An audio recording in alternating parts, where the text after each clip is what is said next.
ആ ശരി ഡോക്ടർ. ആ കണക്കുകൾ ഒത്തു നോക്കിയിട്ട് എങ്ങനെ ഇരിക്കുന്നു? എന്റെ കണക്ക് ശരിയാണ്, പക്ഷെ സ്റ്റോക്കിൽ കുറവുണ്ട്. എവിടെയാ പിശക് പറ്റിയത്? സാർ, സ്റ്റോറിന്റെ താക്കോൽ എന്റെ കയ്യിലാണ്. കഴിഞ്ഞ ദിവസത്തെ ക്ലിയറൻസ് കഴിഞ്ഞ് സ്റ്റോക്ക് തിട്ടപ്പെടുത്തി പുസ്തകത്തിൽ എഴുതിയതാണ്. അപ്പൊ ഒരു കുഴപ്പമില്ലായിരുന്നു. പക്ഷെ സ്റ്റോക്ക് ബുക്ക് ഇപ്പൊ കാണാനില്ലല്ലോ, അതെവിടെ പോയി? ഇത്രയും കാലം സൂക്ഷിച്ചിരുന്ന സ്ഥലത്ത് തന്നെയാണ് സ്റ്റോക്ക് ബുക്ക് വെച്ചിരുന്നത്. അത് ആരെടുത്തൊന്നും എനിക്കറിയില്ല. ഏതായാലും കുറവ് വന്നിരിക്കുന്ന സ്റ്റോക്കിന്റെ ഉത്തരവാദിത്വം നിങ്ങൾക്ക് രണ്ടുപേർക്കുമാണ്. മറ്റൊരാളുടെ കയ്യിൽ താക്കോൽ ഇരിക്കുന്നിടത്തോളം കാലം എനിക്ക് ആ ഉത്തരവാദിത്തം ഏറ്റെടുക്കാൻ ഒക്കില്ല. മുതലാളി, സ്റ്റോറിന്റെ താക്കോല് ഒരാളെ കയ്യിൽ, അപ്പോൾ നിൽക്കുന്ന ചരക്കിന്റെ കണക്കൊക്കെ വേറൊരാളെ കയ്യിൽ. ഇത് രണ്ടും ഒരാളെ കയ്യിലാകാത്തതുകൊണ്ടാണ് ഈ കുഴപ്പമൊക്കെ ഉണ്ടാകുന്നത്. എന്നാൽ ഇന്നു മുതൽ സ്റ്റോറിന്റെ കണക്കുകളും താക്കോലും പ്രസാദ് സൂക്ഷിക്കട്ടെ.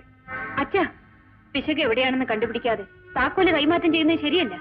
സോമന്റെ ചുമതലയിരിക്കുമ്പോഴല്ലേ സ്റ്റോക്കിൽ കുറവുണ്ടായത്? ആ നിലയ്ക്ക് ഇനി സോമൻ താക്കോൽ സൂക്ഷിക്കുന്നത് ശരിയല്ല. വിശ്വസ്തനായ ഒരു ജോലിക്കാരന്റെ സത്യസന്ധതയെ ചോദ്യം ചെയ്യുന്നതിന് തുല്യമാണ് അച്ഛാ ഈ തീരുമാനം. എനിക്ക് കാര്യത്തിൽ യാതൊരു വേദനയുമില്ല. സ്റ്റോക്കിൽ എങ്ങനെ കുറവ് വന്നുവെന്ന് എന്നെങ്കിലും പുറത്തു വരാതിരിക്കുകയില്ലല്ലോ. അപ്പൊ ഞാൻ തെറ്റുകാരനല്ലെന്ന് എല്ലാവർക്കും ബോധ്യമാവും. ഇതാ സാർ സ്റ്റോറിന്റെ താക്കോൽ.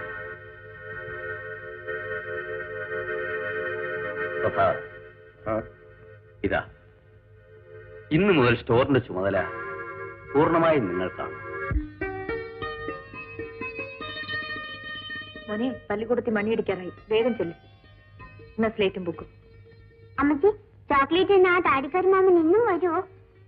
നീ എന്തിനാ ആവശ്യമില്ലാത്ത കാര്യങ്ങളൊക്കെ അറിയുന്നത്? വാ. പിന്നെ ആ മാമൻ ഇവിടെ വന്ന കാര്യം അച്ഛനോട് പറയരുത്. പറഞ്ഞാലെന്താ? പറഞ്ഞാലോ? പറഞ്ഞ അടിച്ചത് തൊലി ഞാൻ പൊളിക്കും. വാടാ പോ. മുതലാളി ഇവിടെ കിടന്ന് ബഹളം വെച്ച് എന്നെ അവമാനിക്കരുത്. ബാക്കി തരാനുള്ള പണത്തിന് എനിക്ക് ഒരു അവധി കൂടി തരണം. എടോ സോമൻ, താൻ എന്താണ് ഈ പറയുന്നത്? താൻ തരാനുള്ള പണം നമുക്ക് കിട്ടിയോടോ? പണം കിട്ടിയെന്നു? അതേടോ, തന്റെ കടം വീട്ടിക്കൊള്ളാൻ പറഞ്ഞ ഒരാളെ കാലത്തെ വന്ന പണം കൊടുത്തിട്ട് പോയി. ആരാ കൊണ്ടു തന്നത്? ആരാണെന്ന് തിരുമൽദേവന് മാത്രം അറിയാം. ഇതാ താൻ എഴുതി തന്ന കടപ്പത്രം. ഇത് കേട്ടിട്ട് ഒരു കടങ്കഥ പോലെ ഇരിക്കുന്നു. ഇത്രയധികം പണം തന്ന് നമ്മളെ സഹായിച്ച ആൾ ആരായിരിക്കും? ആലോചിച്ചിട്ട് എനിക്ക് ഒരു പിടിയും കിട്ടുന്നില്ല. ഏതായാലും ഉടുപ്പ് മാറ്റിയിട്ട് കുളിക്കൂ. ആളാരാണെന്ന് എന്നെങ്കിലും അറിയാതിരിക്കുവോ? തന്റെ പേരെന്താ? കിട്ടു. തന്നെ എന്നെയാണ് ഡിസ്മിസ് ചെയ്യൂ. ഡിസ്മിസോ?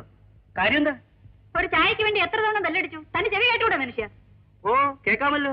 പിന്നെ മാനേജർ പറഞ്ഞു ഇന്ന് മുതൽ ഈ മുറിയിലേക്ക് ആഹാരം ഒന്നും കൊടുക്കണ്ട. മാനേജറെ ഞാൻ ഡിസ്മിസ് ചെയ്യും. എന്റെ പ്രഭുവേട്ടൻ ഈ ഹോട്ടലിന്റെ പാർട്ട്ണറാണ്. എന്തുവാ പാത്രോ? എടി കൊച്ചെ, ഭൂമിയെ ചവിട്ടിരിക്ക്. നിന്റെ പ്രഭു ഉണ്ടല്ലോ, ഈ ഹോട്ടലിലെ ക്യാമറ ഡാൻസുകാരികളെ സപ്ലൈ ചെയ്യുന്ന ഏജന്റാണ്. അതുകൊണ്ടല്ലേ DM പ്രഭു എന്ന് വിളിക്കുന്നത്. ഇയാൾ പറയുന്നത് സത്യമാണോ? ഇയാളുടെ പേരേ സത്യവാൻ ഇട്ടുപ്പനല്ലേ? ഇട്ടുപ്പേ എന്തോ താമ്പോ. ഓ, ദുഷ്ട, നിങ്ങൾ എന്നെ ചതിക്കായിരുന്നു. Very sorry. മറ്റാരെങ്കിലും ആയിരുന്നെങ്കിൽ ഈ അവസരത്തിൽ എന്നെ ചെരുപ്പൂരി അടിക്കുമായിരുന്നു. You are a nice girl. ഞാൻ നശിച്ചു. ഈശ്വരാ, എന്തിനാ പാവ ഈശ്വരനെ വിളിക്കുന്നത്? ഈ ഭാരത് ഹോട്ടലിൽ തല്ലിക്കൊന്നാൽ അദ്ദേഹം വരില്ല. മിസ്റ്റർ സോമൻ വന്നു. എന്തിനാ വിളിച്ചത്? ബീഡിക്കെട്ടുകൾ ലോഡ് ചെയ്യാതെ ലോറികൾ ഫാക്ടറിയിൽ തന്നെ കിടക്കുന്നു എന്നറിഞ്ഞു. ശരിയാണ്. സ്റ്റോറിന്റെ താക്കോൽ മിസ്റ്റർ പ്രസാദിന്റെ കയ്യിലാണ്. പ്രസാദിന്റെ ഭാര്യയ്ക്ക് സുഖമില്ലാത്തതുകൊണ്ട് അദ്ദേഹം ഇന്ന് വരുമെന്ന് തോന്നുന്നില്ല. എന്നെ ഇപ്പൊ എന്ത് ചെയ്യും? മിസ്റ്റർ സോമൻ ദയവ് ചെയ്ത് ഒന്ന് പോയി താക്കോല് വാങ്ങിച്ചുകൊണ്ട് വന്ന് ചരക്ക് കയറ്റി അയച്ചാൽ വളരെ ഉപകാരമായിരിക്കും. അതിപ്പോ ബുദ്ധിമുട്ടുള്ള കാര്യമാണെന്ന് എനിക്കറിയാം. അന്ന് സോമന്റെ കയ്യിൽ നിന്ന് താക്കോൽ മേടിക്കരുതെന്ന് ഞാൻ അച്ഛനോട് പറഞ്ഞതാ, കേട്ടില്ല. സാരമില്ല, ഞാൻ പോയി താക്കോൽ വാങ്ങിക്കാം. പക്ഷെ ഇനി പ്രസാദ് വീട്ടിലേക്ക് പോകുമ്പോ താക്കോൽ ഇവിടെ ഏൽപ്പിച്ചിട്ട് പോകാൻ പറഞ്ഞാൽ വലിയ ഉപകാരമായിരിക്കും. നാളെ തന്നെ ഞാൻ പറയാം. ശരി.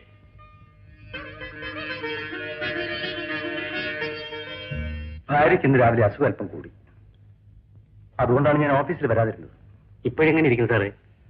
ക്യാൻസർ അല്ലേ, ചികിത്സ കൊണ്ട് വലിയ പ്രയോജനമൊന്നുമില്ല. എന്റെ മോന്റെ കാര്യം ആലോചിക്കുമ്പോഴാണ് എനിക്ക് വിഷമം. ഷാൻ മിടുക്കനായിട്ട് വരും സാറേ, നല്ല ചുണക്കുട്ടിയാ. ആട്ടെ, മുതലാളിക്ക് എങ്ങനെ ഇരിക്കുന്നു? അത് ചികിത്സയുടെ പുറത്ത് നിൽക്കല്ലേ, എപ്പോഴാ കാറ്റ് പോകുന്ന ആർക്കറിയാം. എന്നാൽ ഇന്ന് സന്ധ്യയ്ക്ക് മുമ്പ് ഞാൻ നമ്മുടെ ഡോക്ടറെ കയ്യിലെടുത്തു. അയാളല്ലേ എന്ന് ഇഞ്ചക്ഷൻ കൊടുക്കുന്നത്. ഒരു പോയിസൺ ഇഞ്ചക്ഷൻ കൊടുക്കാൻ പറഞ്ഞു.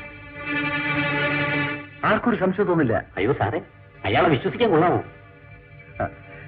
കാര്യം ശരിയാക്കിയാൽ 50,000 രൂപ കൊടുക്കാമെന്ന് പറഞ്ഞിട്ടുണ്ടോ? മുതലാളി ഒന്ന് ഒതുങ്ങി കിട്ടിയാൽ നാളെ സാറിന്റെ കയ്യിലിരിക്കും ഗീത ബീഡി കമ്പനി.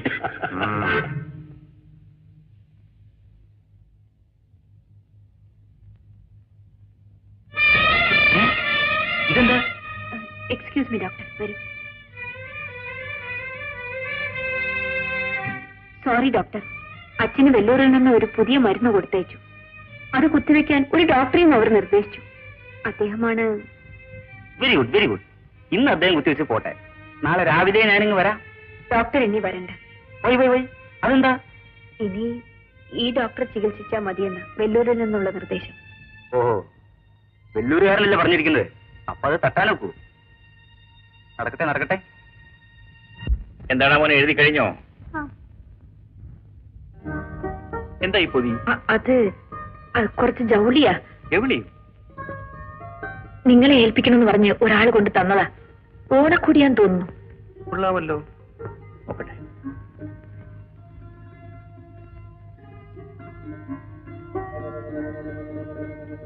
ഇതാര് കൊണ്ട് തന്നു? ഞാൻ ഇതിനു മുമ്പ് കണ്ടിട്ടുള്ള ആളല്ല. അത്ഭുതമായിരിക്കുന്നല്ലോ. ഞാൻ അറിയാതെ കടം വീട്ടി. ഇപ്പൊ ഇത് ഓണക്കോടി കൊണ്ട് തന്നിരിക്കുന്നു. മറ്റേ ആളെ കണ്ടാൽ എങ്ങനെ ഇരിക്കും? ഞാൻ ശരിക്കും ശ്രദ്ധിച്ചില്ല. ഇനി വരുമെന്ന് പറഞ്ഞു? ഒന്നും പറഞ്ഞില്ല.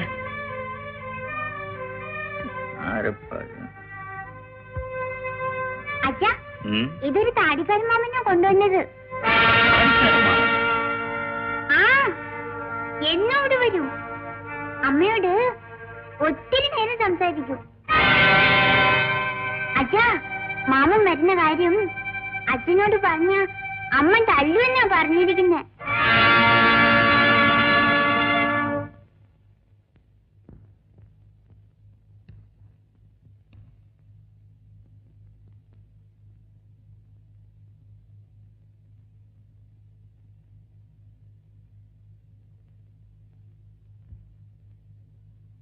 ലക്ഷ്മി,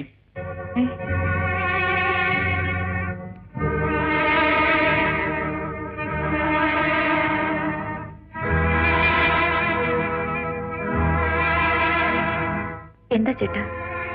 ഞാനൊരു കാര്യം ചോദിച്ചാൽ സത്യം പറയുന്നു. എന്താ കാര്യം? എന്നിവിടെ വരുന്ന ആ താടിക്കാരൻ ആരാണ്? താടിക്കാരനോ? ഇതാര് പറഞ്ഞു? ആരെങ്കിലും ആകട്ടെ, എന്റെ കടം വീട്ടിയത് അവനാണ്. ഇന്ന് വസ്ത്രങ്ങൾ കൊണ്ടുതന്നതും അവനാണ്. ആരാണവൻ?